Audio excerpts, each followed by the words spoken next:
Good morning students. देखिए बच्चों, हमने अभी तक इस चैप्टर में जो कि आपका पार्ट 8 है, इसमें हमने मनुष्य के शरीर में गति किस तरह से होती है, मानव शरीर में गति किस तरह से होती है, इसके बारे में हम पढ़ चुके हैं। मानव कंकाल के बारे में हम पढ़ चुके हैं और कंकाल के विभिन्न भागों के बारे में हम पढ़ चुके हैं।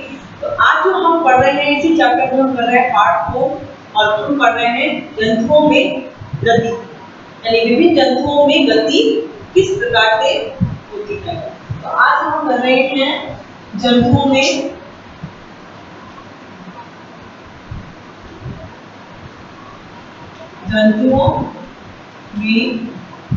गति, यानी मूवमेंट इन एनिमल्स, कि एनिमल्स किस प्रकार से गति करते हैं। इसमें सबसे पहले हम लेते हैं केंचुआ। केंचुआ यानी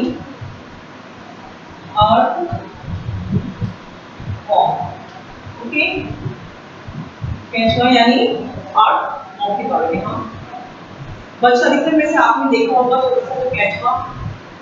तो केंचुआ का शरीर क्या होता है बच्चों, आगे से लेकर के पीछे तक, अग्र भाग से लेकर के पश्चिम भाग तक अनेक छोटे छोटे रिंग के समान इनके वलय होते हैं और वलय के द्वारा एक दूसरे से जुड़ा हुआ होता है। यानी इसका शरीर अग्र भाग से यानी आगे से लेकर के पीछे तक छोटे छोटे वलय से जुड़ा हुआ होता है। ओके, और इसका जो शरीर है वह इसमें अस्थियां नहीं पाई जाती है, इसमें पेशियां होती है, लेकिन पेशियों के जो होती है वह दृढ़ यानी मजबूत पेशियों से जुड़ा हुआ होता है। ओके, तो हम लिखते हैं यहाँ पर कि केंचुआ जो है शरीर का, केंचुए के शरीर का अग्रभाग,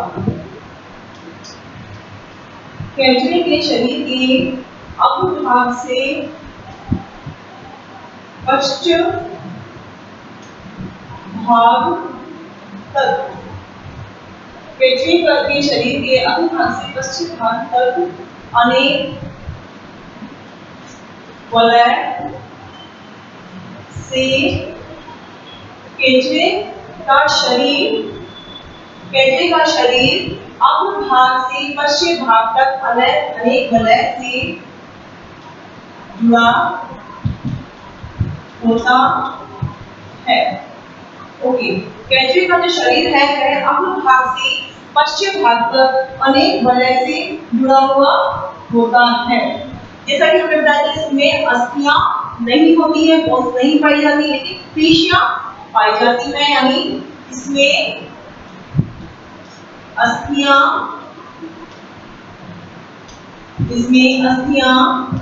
नहीं पाई जाती हैं, इसमें पेशियां पाई जाती हैं, मसल्स होती हैं, इसमें पेशियां पाई जाती हैं, इसमें पेशियां पाई जाती हैं। अब देखो बच्चों, हम बात करते हैं अर्थवर्म की। जैसे कि मैंने बताया, आप इसमें क्या होता है, अनेक वलय से जुड़ा हुआ होता है। तो इसमें गति कैसे होती है बच्चों, गति हम देखते हैं यहाँ पर कि जब इसका जो केंचुआ है, इसका अग्र भाग जो होता है वह स्वतंत्र रहता है और पश्चिम भाग जो है वो मिट्टी में जकड़ा रहता है। जैसे हम यहाँ पे बात करते हैं एक केंचुए की,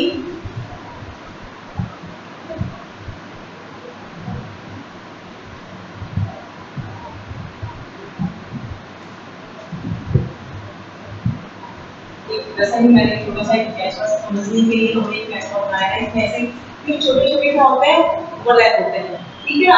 अब वलय में क्या होता है, इसका जब अग्र भाग जो होता है केंचुए का, वो क्या होता है, स्वतंत्र फ्री होता है, और पश्चिम भाग क्या होता है, मिट्टी में जकड़ा रहता है, ठीक है।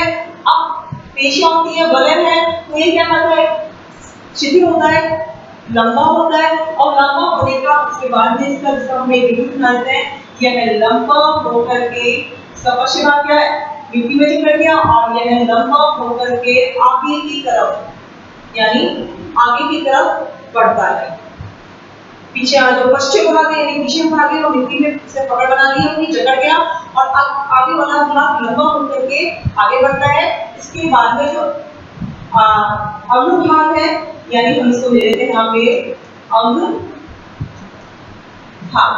जो केंचुए का अग्र भाग है अब वह अपनी मिट्टी में पकड़ मजबूत बना लेता है और इसका जो पश्चिम भाग होता है वह क्या होता है स्वतंत्र हो जाता है। पहले क्या था पश्चिम भाग के लिए हम यहाँ लिखते हैं समझने के लिए पश्चिम भाग यानी पिछला भाग है यह मिट्टी में जकड़ा रहता है और अग्र भाग क्या होता है स्वतंत्र रहता है। फिर ये लंबाई में किसका है पेशियां लंबाई में खिंचती है और खिंचने के बाद में जो अग्र भाग है वह अब मिट्टी में क्या हो गया इसे अपनी पकड़ मजबूत बना ली और अब पश्चिम भाग स्वतंत्र हो गया और संकुचित यानी छोटा होकर के पश्चिम भाग आगे आ जाता है। ओके आगे आ गया आगे आने के बाद में ये वापस इसका जो अग्र भाग है पश्चिम भाग मिट्टी में जकड़ेगा और इसका अग्र भाग स्वतंत्र हो जाएगा। स्वतंत्र होने के बाद में वह फिर आगे बढ़ जाता है। फिर यहाँ से जो पश्चिम भाग है वह फ्री होता है और फ्री होने के बाद में फिर वह आगे गति करता है। यानी इस तरह से जो क्रमिक कुंचन होते हैं क्रमिक कुंचन होता है इस तरीके से क्या करता है वो गति करता है। समझ में आया जैसे कि अग्र भाग हुआ ये अग्र भाग स्वतंत्र हुआ तो पश्चिम भाग यहाँ से आगे आ गया और आगे आकर के उसने क्या किया और इसी तरह से क्या करते हैं वो गति करते हैं क्रमिक कुंचन कर करके धीरे धीरे धीरे धीरे अपनी गति करते हैं। समझ में आया आपको?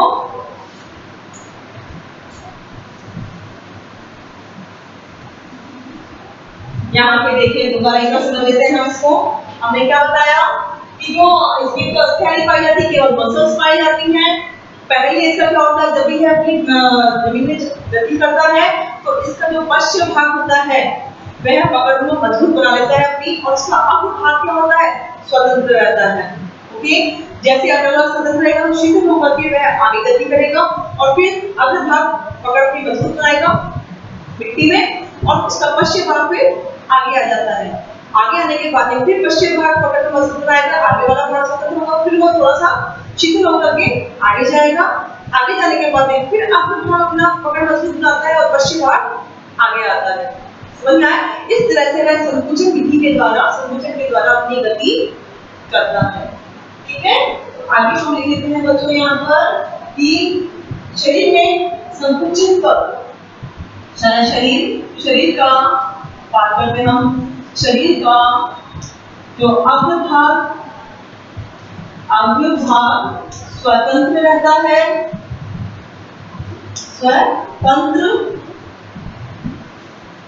स्वतंत्र रहता है वह स्वतंत्र पश्चिम भाग मिट्टी में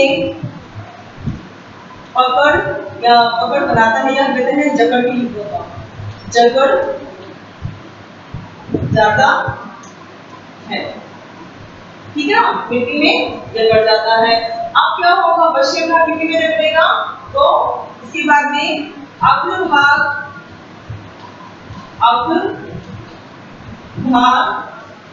आगे गति करता है अग्र भाग आगे गति करता है वह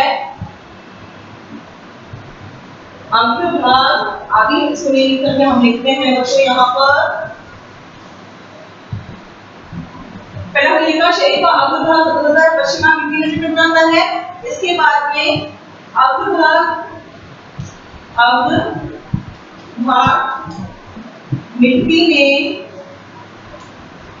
पकड़ बनाता है वह पश्चिम भाग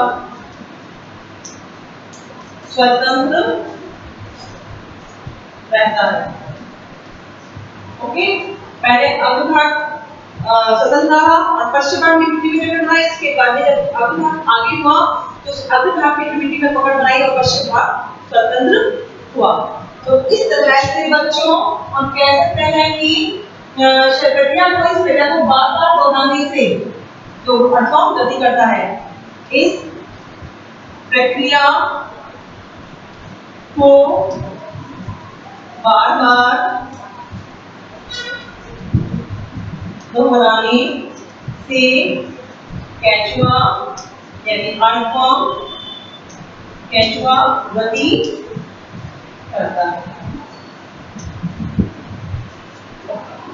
समझ में आया?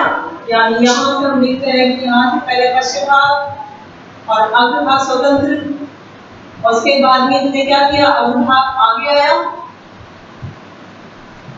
अग्रभाग से आगे जाकर के पकड़बंध बनाई, यहाँ से पश्चिम भाग आगे आ गया। इस तरह से क्या होता है, क्रमिक कुंचन करते हुए वह इस तरह से गति करते हुए आगे बढ़ता है। ये हो गया हमारा अर्थॉर्म यानी केंचुआ। अब केंचुए के बारे में एक बात और है कि इससे किसान का मित्र भी कहा जाता है, फार्मर्स फ्रेंड होता है। ये क्यों होता है कि देखिए क्या होता है, केंचुआ होता है मिट्टी को भोजन के रूप में अंदर लेता है, और जब मिट्टी खाता है तो उसमें अन्न पक्षी जो बाहर अनडाइजेस्टेड जो फूड होता है इसका, उसको बाहर निकालता है, और वो जो बाहर निकालता है उससे मिट्टी उपजाऊ बनती है, यानी फर्टिलाइज बनती है। ओके, इसीलिए क्या करता है, केंचुआ मिट्टी को उपजाऊ बनाने का भी कार्य करता है, इसीलिए इसे किसान का मित्र यानी फार्मर्स फ्रेंड भी कहा जाता है। ओके, इसके बाद में हम पढ़ते हैं नेक्स्ट, वो है हमारा घोंगा यानी स्नेल।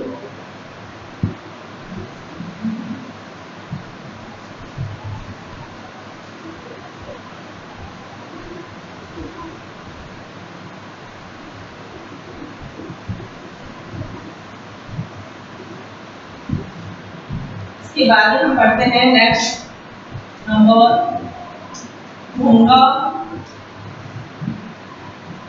यानी स्नेल।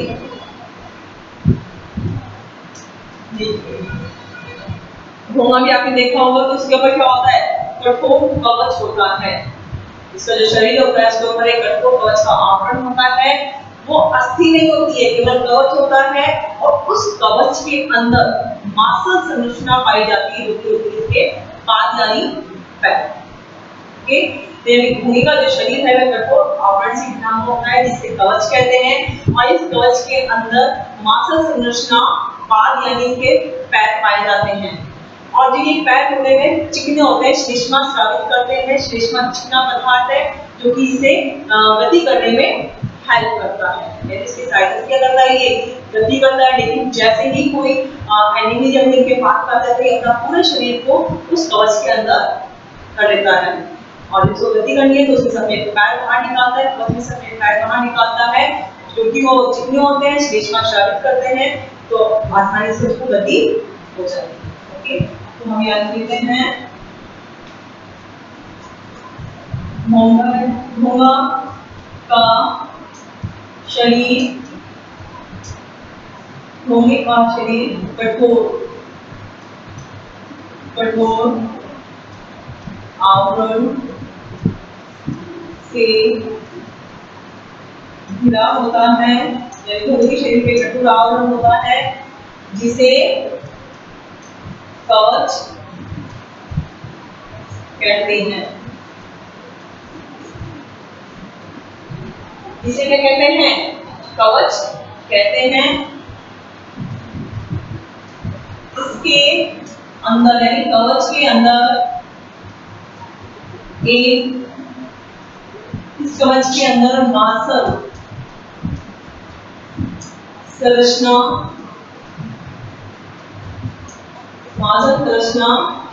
पाद यानी पैर पाए जाते हैं। मांसल है यानी मसल से बना हुआ है, यानी पेशियों से बने हुए, मजबूत पेशियों से बने हुए ये पैर पाए जाते हैं, जो कि क्या कर रहे हैं, पाद। श्लेष्मा यानी म्यूकस, श्लेष्मा का स्राव करते हैं, जो कि चिकना, जो कि क्या होता है, चिकना होता है। वह गति में सहायता करता है। ओके, समझ में आया? यानी पाद क्या होता है? श्लेष्मा ग्लूकोज का स्राव करते हैं जो कि चिकना होता है और उसको चलने में सहायता करता है। ये आपको पढ़ लिया हमने बच्चों, इसके बारे में भूमि के बारे में। ठीक है बच्चों, इसके बाद में हम लेते हैं पक्षी, यानी जो बर्ड्स हैं वो किस तरह से गति का कार्य करती है। बर्ड्स में से क्या संरचना पाई जाती है जो मुझे उड़ने में या गति करने में सहायता करती है।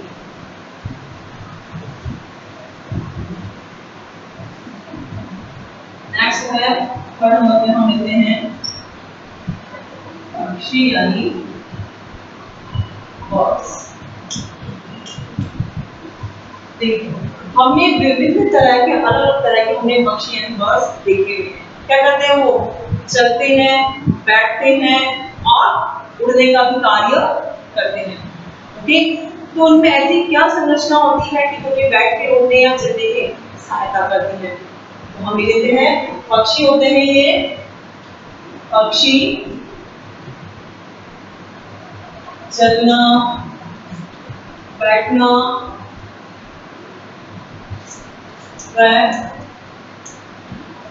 उड़ते हैं। पक्षी चलते हैं, बैठते हैं, बैठते हुए उड़ते हैं। तीन काम ये करते हैं, लेकिन में क्या संरचना पाई जाती है? तो हम लिखते हैं यहाँ पे जो पक्षी होते हैं पक्षियों को उड़ने के लिए विभिन्न संरचना पाई जाती है। यानी वो हम बात करते हैं कि पक्षियों में क्या क्या होता है जो उड़ने में हेल्प करता है। देखो पक्षी है, पक्षी में भी अग्रपाद और पश्चपाद यानी आगे के हाथ और पैर। अग्रपाद यानी हम हाथों की बात करते हैं, पश्चपाद यानी हम पैरों की बात करते हैं। तो पक्षी में भी दोनों ही संरचना पाई जाती है, लेकिन पक्षी में जो अग्रभाग होते हैं बच्चों को पंखों में रूपांतरित हो जाती है, यानी उनके जो अग्रपाद है वो पंखों में बदल जाते हैं। जो उनके पंख होते हैं वो अग्रपाद होते हैं और पश्चपाद जो होते हैं वो उनके पीछे के जो पैर होते हैं जो उन्हें चलने में या बैठने में हेल्प करते हैं। अब अग्रपाद होते हैं यानी पंख होते हैं वो उड़ने में सहायक होते हैं। क्यों होते हैं? क्योंकि उनमें जो पंख होते हैं उनकी जो हड्डियां क्या होती है? होलो होती है, छेद होते हैं उनमें। पंख जब पक्षी की जो हड्डियां होती है वो होलो होती है, अंदर से खाली होती है। जैसे एक पाइप होता है ना, पाइप में जैसे अंदर से बाहर तो कवर होता है और अंदर से क्या होता है? छेद होता है। इसी तरह बीच बीच में इनकी वायु प्रकोष्ठ पाए जाते हैं। जो पक्षी है इनकी हड्डियों में वायु प्रकोष्ठ पाए जाते हैं और उनमें वायु देवी होती है। और जब वायु देवी होती है तो उसकी बॉडी को क्या कर देती है? हल्का कर देती है, ठीक है ना। और जब हल्की होती है तो वो उड़ने में इनको हेल्प करता है यानी मदद करता है। जैसे एक बलून है, बलून में जब जैसे हम उसको हवा करते हैं, हवा मारते क्या होता है? वो हल्का हो जाता है, उनको फूंक मारते ही वह उड़ जाता है, ठीक है ना। इसी तरह से क्या होता है? जो बर्ड्स हैं इनकी हड्डियों में भी वायु प्रकोष्ठ पाए जाते हैं, इनमें वायु देवी होती है जो कि उन्हें उनके शरीर को हल्का करती है और उन्हें उड़ने में हेल्प करती है। ओके, तो हम इसको भी एक बार देख लेते हैं। पक्षी जो है इसमें अग्रपाद की जो अस्थियां हैं, पक्षी में अग्रपाद पंखों में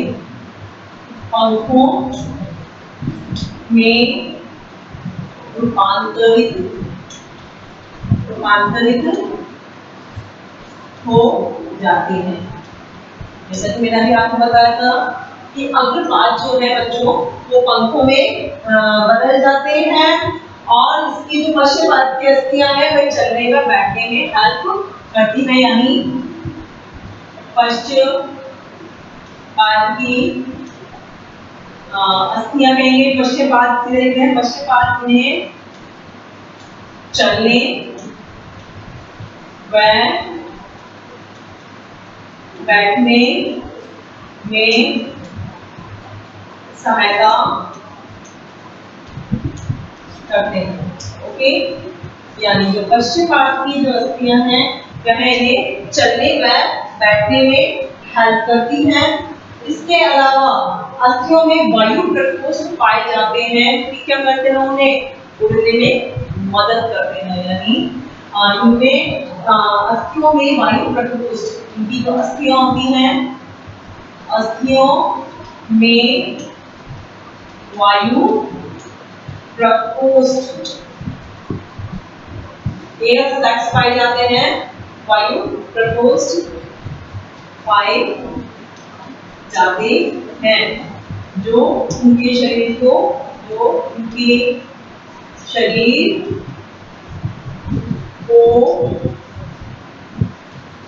हल्का बनाते हैं।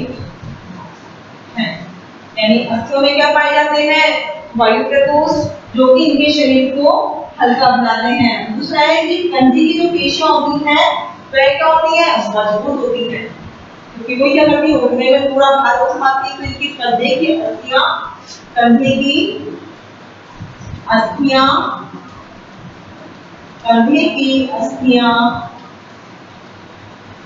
मजबूत होती है, कंधे की अस्थियां मजबूत होती है। और दूसरा है इनका जो वक्ष है, चेस्ट वाला भाग है, वे क्या करता है, पंखों की अभिभाग की अस्थियों को वक्ष से क्या करता है, जोड़ने का कार्य करता है, और वही ये उड़ने में भी हेल्प करता है। तो वक्ष की अस्थियां उड़ने वाली पेशियों को जकड़े रखती है। यानी वक्ष भाग की पेशियां, वक्ष की पेशियां उड़ने वाली अस्थियों को जकड़े रखती हैं, जो कि उन्हें क्या करता है, मजबूत होती है, तो उन्हें उड़ने में हेल्प करती हैं। और पंखों को ऊपर नीचे करने की, जब वक्ष उड़ता है तो पंखों को ऊपर नीचे करता है, फिर वक्ष की पेशियां मजबूत होती हैं और उड़ने वाली अस्थियों को जकड़े रहती है और उन पंखों को ऊपर नीचे करने में हेल्प करती है। ओके, समझ में आया आपके? आगे बात मानते हैं, पश्चिमादि चलने में बैठने में हेल्प करती हैं। और अस्थियां जो होती हैं उसमें वायु प्रकोष्ठ पाए जाते हैं, उनमें वायु वृद्धि आती है, जबकि वायु बढ़ती है तो क्या होगा, उनका शरीर लाइट हो जाता है, हल्का हो जाता है। कंधे की अस्थियां जो होती है वह मजबूत होती है, वक्ष की जो पेशियां हैं वह उड़ने वाली अस्थियों को जकड़े रहती है, यानी पकड़ मजबूत बनाती है, जो कि जो पंखों को ऊपर नीचे करने में हेल्प करती है। इस तरह से जो बर्ड्स हैं इनमें गति पाई जाती है। ओके, आप नेक्स्ट हम पढ़ लेते हैं बच्चों, तिनचट्टा यानी क्या होता है, कॉकरोच।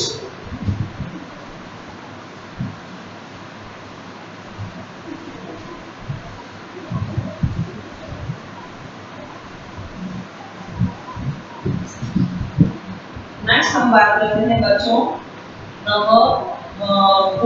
नंबर 4 पर है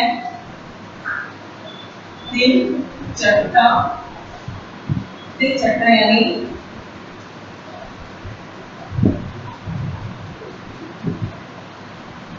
कॉकरोच। देखो बच्चों, कॉकरोच तो आपने अधिकतर देखा होगा, हमारे घरों में भी दिख रहा होगा आपके कॉकरोच। कॉकरोच जो होते हैं वह क्या करते हैं, जमीन में भी चलते हैं, दीवारों में चलते हैं और उड़ते भी हैं। ओके, और इनके जो शरीर है उस पर 3 जोड़ी पैर पाए जाते हैं और 2 जोड़ी पंख होते हैं। ओके, अब आगे के जो पैर होते हैं वह क्या होते हैं, छोटे होते हैं, जबकि पीछे के पैर उनके बड़े होते हैं। और 2 जोड़ी जो पंख होते हैं वो उन्हें उड़ने में हेल्प करते हैं। और इनका जो शरीर है वह बाह्य कंकाल से बना हुआ होता है, बाह्य कंकाल द्वारा बना हुआ होता है। ओके, तो हम कॉकरोच के बारे में कह सकते हैं बच्चों कि जो कॉकरोच होते हैं वह जमीन पर, दीवार पर और क्या करते हैं, ये जमीन व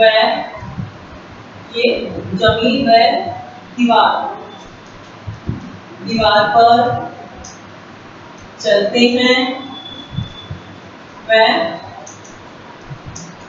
उड़ते भी। यानी कि जमीन पे दीवार पर चलते हैं और साथ साथ में उड़ते भी हैं। और इसका जो शरीर पर होता है, मैंने जैसे बताया आपको, 3 जोड़ी पैर पाए जाते हैं। इनमें 3 जोड़ी पैर पाए जाते हैं। और इन 3 जोड़ी पैरों में मिलता है, आगे वाले जो पैर होते हैं छोटे होते हैं, पीछे वाले पैर इनके बड़े होते हैं। इसके अलावा बच्चों शरीर पर होता है कठोर बाह्य कंकाल होता है। शरीर पर कठोर बाह्य कंकाल पाया जाता है। यानी इसमें भी क्या होता है, अस्थियां नहीं होती है, मसल्स होती है, और बाह्य कंकाल यानी बाहर की तरफ एक कठोर कंकाल पाया जाता है। और जैसे 3 जोड़ी पैर है, वे चलने व बैठने में इनकी क्या करते हैं, हेल्प करते हैं। चलने व बैठने के काम आते हैं। शरीर पर बाह्य कंकाल पाया जाता है।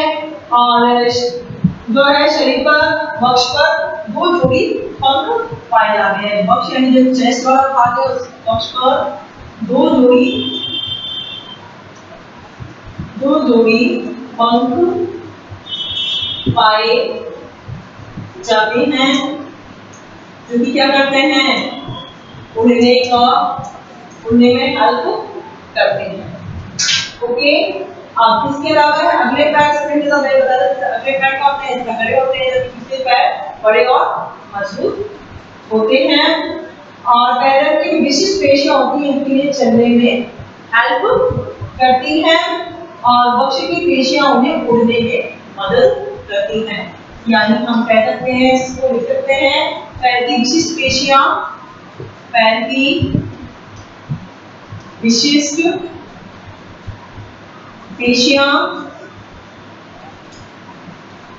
चलने में व वक्ष की यानी चेस्ट की पेशियां उड़ने में मदद करती हैं। समझ में आया? जैसे एक फॉर्म मिलेगा कि जमीन में दीवार पर चढ़ते हैं वह उड़ते भी हैं। इसके अलावा इनके शरीर में 3 जोड़ी पैर पाए जाते हैं, जो कि चलने व बैठने में हेल्प करते हैं। इसके अलावा शरीर पर कठोर बाह्य कंकाल पाए जाते हैं, इनमें अंदर शरीर के जो अंदर है, इसमें कोई भी अस्थि में नहीं पाई जाती, केवल शरीर का बाहर का पार्ट है, इसी में ही बाह्य कंकाल पाया जाता है। लक्ष पर 2 जोड़ी पंख पाए जाते हैं, जो उन्हें उड़ने में हेल्प करते हैं। अग्रभाग में बताया था कि अग्रभाग जो होता है, इनमें पैर तो होते हैं, 3 जोड़ी पैर, आगे के पैर संकरे होते हैं, जबकि पीछे के पैर लंबे और मजबूत होते हैं। पैर की विशिष्ट पेशियां यानी चलने में व वक्ष यानी चेस्ट की विशिष्ट पेशियां उन्हें उड़ने में हेल्प करती हैं। ये हमने पढ़ा कॉकरोच के बारे में, यानी तिलचट्टे के बारे में। नेक्स्ट बच्चों हम लेते हैं मछली। कि मछली किस तरह से अपनी गति करती है, जो फिश होती है, तो है कैसे गति यानी मूवमेंट करती है। नेक्स्ट हम बात करते हैं नंबर 5 पर बच्चों, मछली यानी फिश। देखिए मछली को जो हमने देखा है, क्या होता है,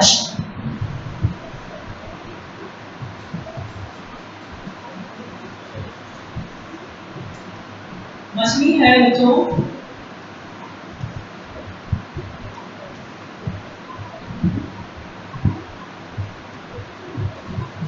देखिए बच्चों, जो मछली है इसका अग्रभाग और पश्चिम भाग क्या होते हैं, संकरे होते हैं, ठीक है ना। अग्रभाग और इसका पश्चिम भाग संकरा होता है। इस पर फिन्स यानी पर पाए जाते हैं। ये पर जो छोटे छोटे होते हैं स्पोल्स, इन्हें पर कहते हैं। और जो ये फिर जो इसके पंख पाए जाते हैं, पर और पंख से गति करने में यानी पानी में उनको तैरने में इनकी हेल्प करते हैं। ओके, तो और इनका ध्यान देना बच्चों, जब भी गति करती है, जब फिश गति करती है तो इसका जो देखेंगे हम, जैसे मान लो यहाँ पे ये फिश बनाई मैंने, इसका पश्चिम भाग अगर अग्र भाग थोड़ा सा ऐसे मुड़ेगा तो इसका जो पश्चिम भाग है बच्चों वो विपरीत दिशा में होता है। यानी इसने इस तरफ गति करी तो मुंह अगर इस तरफ होगा, आगे का भाग इस तरफ होगा तो पश्चिम भाग विपरीत दिशा में होगा। और जब इसमें देखा हमने गति करते समय ये इस तरफ गति करती है, इसका मुंह इस तरफ है तो पश्चिम भाग बच्चों दूसरी तरफ होगा, विपरीत दिशा में होता है, जो कि उन्हें पानी में तैरने में हेल्प करता है। यानी जो है इस तरह से करके चलती है। ओके, जिग जैग पोजीशन में चलती है, जो कि उन्हें गति करने में हेल्प करते हैं। आगे भाग अगर एक तरफ है तो पश्चिम भाग उसकी विपरीत दिशा में गति करता है। तो हम इसमें देख सकते हैं मछली का सिर व पूंछ इसके मध्य भाग की अपेक्षा क्या होते हैं, मतलब नुकीला होता है। इसका इसके अग्र, इसके सिर व पूंछ मध्य भाग की अपेक्षा पतला व नुकीला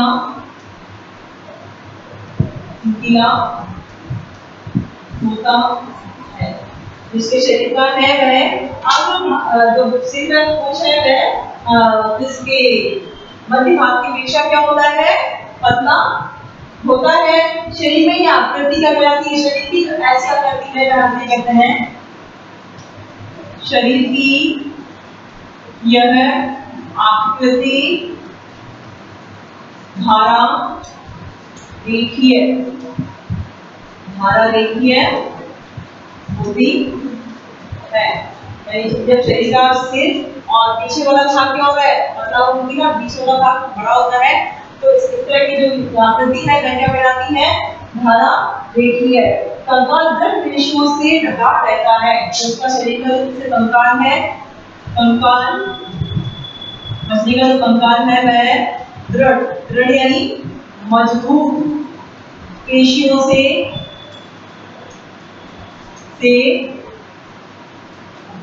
ढका है, या फिर हम क्या कहते हैं ढका होता है। मछली का जो कंकाल है वह दृढ़ पेशियों से ढका होता है। अगर भाग एक की ओर का कुछ विपरीत दिशा में जब गति करके, जैसे मैंने बताया आपको, अब भाग एक और का पश्चिम भाग विपरीत दिशा में गति करता है।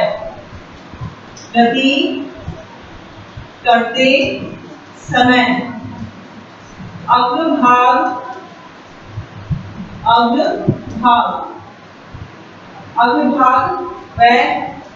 पश्चिम भाग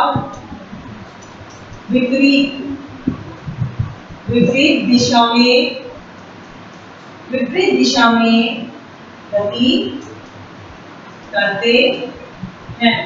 यानी गति करते समय अग्र भाग व पश्चिम भाग विपरीत दिशा में गति करते हैं और पूंछ के पंख इस कार्य में इसकी सहायता करते हैं। यानी इसके जो स्पर और पंख होते हैं वो इस कार्य में इनकी सहायता करते हैं। इसकी जब पूंछ का जो भाग है इसको फिन्स कहते हैं और यह इसकी गति में हेल्प करता है।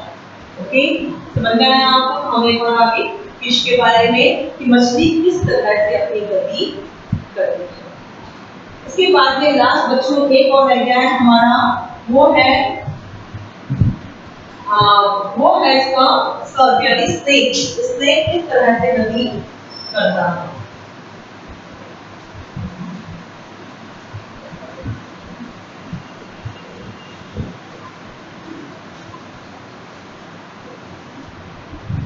लास्ट हम पढ़ते हैं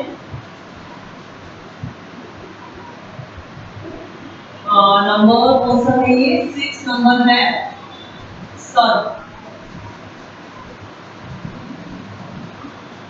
स्नेक देखिए, स्नेक में गति कैसे होती है। इसका जो मेरुदंड है, जो स्पाइन है वो बहुत लंबा होता है और वही शरीर अनेक वलय से घिरा हुआ होता है। वलय तो क्या होता है, पेशियां मजबूत होती हैं और जो इसके मेरुदंड है वो लंबा होता है। पेशियां मेरुदंड पसलियों मेरुदंड है वे क्या करता है, पसलियां मेरुदंड और त्वचा को परस्पर जोड़े रखने का कार्य करती है। यहाँ पे हम क्या कहते हैं कि मेरुदंड क्या होता है इसका, यानी जो स्पाइन है, हम बात करते थे स्पाइन की पढ़ा था हमने जब हमने अपनी बैकबोन पढ़ी थी। पीछे जो बैकबोन होती है मेरुदंड, उसमें क्या होता है, वर्टिब्रल जो कॉलम होता है उसमें क्या होता है, स्पाइन होती है मेरुदंड। तो एक बार मेरुदंड क्या होता है, मेरुदंड लंबा होता है और तो क्या होती है, पेशियां मजबूत होती हैं, मसल्स होती हैं वह मजबूत होती हैं तथा क्या करती है ये, तथा मेरुदंड पसलियां यानी जो हिप्स होती है इसकी पसलियों व त्वचा यानी स्किन को जोड़े रखने का कार्य, जोड़े रखने का कार्य करती है। ठीक है ना, इसकी पसलियां भी क्या करती है, उसकी जो पेशियां है वह मेरुदंड पसलियों व त्वचा को जोड़े रखने का कार्य करती हैं। शरीर पर अनेक वलय होते हैं। शरीर क्या होता है, शरीर पर अनेक वलय होते हैं जो कि इन्हें आगे की ओर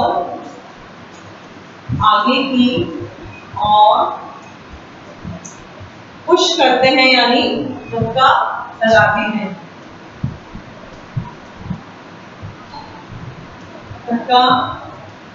लगाते हैं।